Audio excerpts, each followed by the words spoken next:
Hello everybody, it's Tony Perzo. I just want to give all of those out there who posted comments after my last video on my various social media pages. For those of you who emailed me questions, comments, and concerns, thank you all so much for putting in the time. Just to recap, my last video went into this idea of planning and preparation, how important it is to plan and prepare effectively when trying to get that job and trying to get top dollar in your next job interview process. We went into this concept of there's three stages, right? There's the application stage, there's the interview stage, and then there's the bargaining stage, and that this model that most companies use in this country is built for your success. It really is. We also went into the concept of that most people, when they're trying to navigate their way through the interview process, most people just kind of sell their list of achievements. But we now know that in order to get top dollar and get that job, you need to sell solutions to a list of problems. And what else did we get into? We also went into becoming a detective, right? So really using that interview stage to talk less, listen more, and really start planning your questions, being a strategic interviewee, so you can really start finding out what problems, and all companies have problems, what problems that company or that person you're interviewing with might have, so that again you can become a solution to their problem and make yourself valuable. And I just got to say how excited I am again for this April 25th live webinar that I'll be doing on salary negotiation. I'm literally counting down the days because you don't understand how long this idea has been in my head. I've done my research, of course, and I can quite honestly say that there's going to be no better product out there that's going to help people navigate their way through this very confusing and complex process that we call interviewing and salary negotiations and pay raise negotiations, an area that most people are leaving tons of money on the table. I'll be taking you guys through the application process, right? Making sure that you're using the latest tools in persuasion science in your resume, your LinkedIn page. Of course, I'll be taking you through the interviewing process, which I talked a lot about in my last video, helping you sell yourself effectively, helping you sell yourself as a solution solution to a problem rather than just a list of achievements, of course. I'll be taking you through the detective process, helping you understand what the pressures on the other side are, what questions to ask, what kind of rocks to look under to figure out the other party's pain points. And of course, we'll be getting into target setting, right? What should you ask for? What's too much? What's ridiculous? What's not enough? And of course, the bargaining phase. I'll be teaching you tools like trading.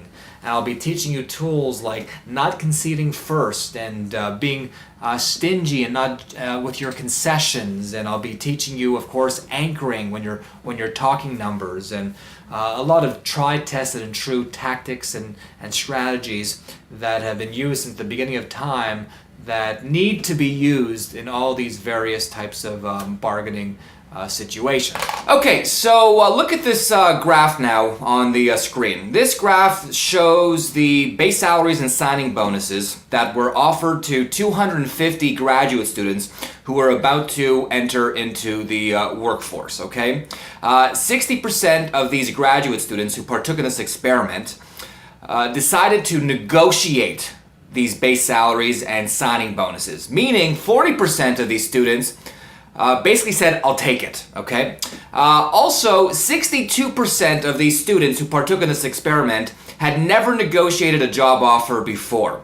So they were unskilled negotiators. Now look at this graph right here. This shows the impact that negotiation had on these base salaries and signing bonuses. Basically, the people who decided to open their mouth and ask for more wound up doing 8% better. And all they had to do was ask for more. Just imagine what those results would have been if these people had been trained in negotiation. So doing 8% better on your next salary negotiation, and I'm hoping you're going to do a hell of a lot better than 8%, because I'm going to be teaching you tools and skills that those college students probably never even had. But to do that much better, whether it be 8% or 30%, involves more than just saying, hey, I want more. It involves more than just having confidence in opening your mouth or countering that initial offer. That's a very small area of negotiation. Why? Because all those issues, hey, I want more, or countering, they all live in the third stage of the negotiation. They all live in the bargaining stage, right? But a lot has to happen before you get to that stage. The thing you need to understand, if you want to do 8% better or 50% better, the strategy that you need to have involves effectively executing all three stages well, because they're all interconnected. One skill that you're going to see show up in all three of those stages is persuasion. And the model that I use is Aristotle's 3 pillars of persuasion. Okay? This is a model that's 3,000 years old. Aristotle was fascinated by people who could get up on stage and talk to other people and enroll other people and have people eating out of the palms of their hand. He was fascinated. What were these speakers doing, speaking to thousands of people? What were these speakers doing to have these people so fascinated by every word they were saying? And he went around and he studied all these speakers, and he found that they were all doing the same things. They were all implementing the same 3 pillars of persuasion, and this is a science that we still use today. Okay, so the 3 pillars are ethos, okay, which is, does the party you're speaking to or interviewing with, do they think you're credible? Do they think you're likable? Do they think you're an expert? Do they think you're qualified? The second pillar is logos, and this is usually is what you're saying being backed up by statistics and evidence, right? So this is, I call the talk is cheap kind of pillar. You need to show proof of everything you're saying. For example, I was hiring a consultant to help me with some marketing efforts a couple of months ago, and he was charging me a lot of money per hour, and I was trying to get a free hour out of him to see if we could even work together. And then he shared his screen with me, and he showed me his calendar, and he showed me, like, for the next month every single hour was taken. And he said, how can I give you a free hour when every single hour is taken? He showed me proof of his schedule, and right away I was like, oh, okay, that makes complete sense.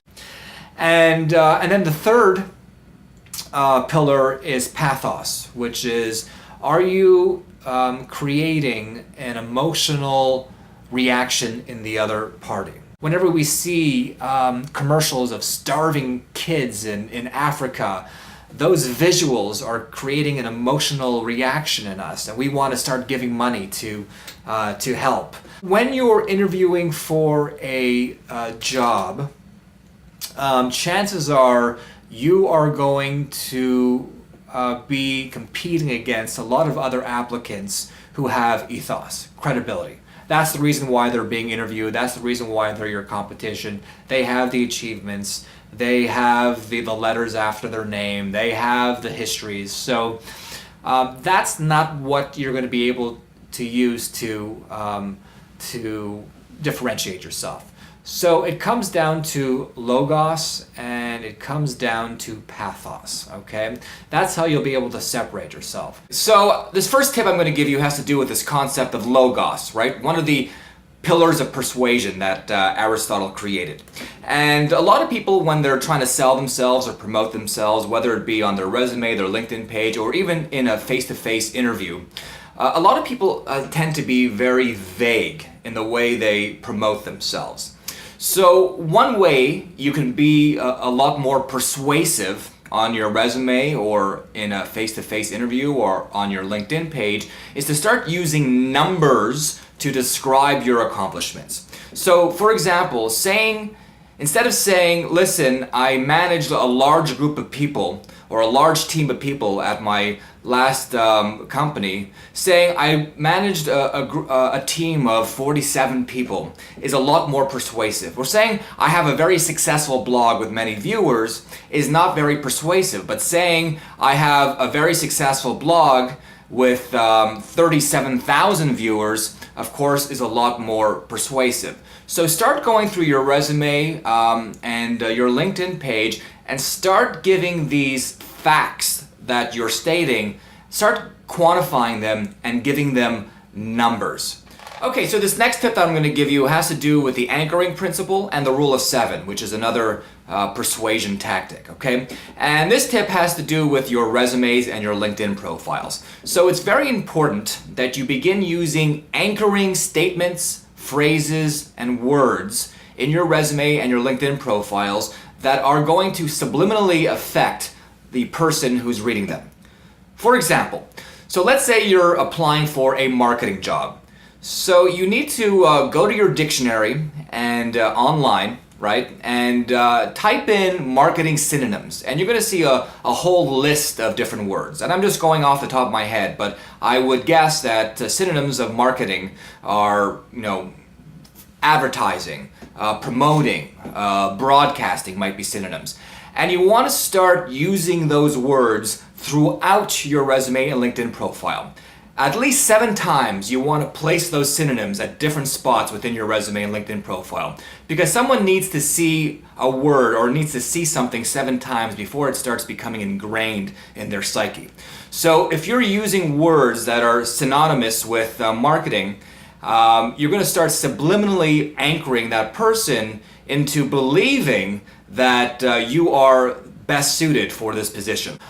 Okay everybody, so I'm going to be doing another video, one more that I'll be sending out to you in the next few days, and I want to do one more because there's a little bit more teaching that I want to do. You see, in the first video I gave you some tips and strategies that will help you in the interviewing stage. In this video that you just watched, I gave you some tips and strategies that might help you in the application stage.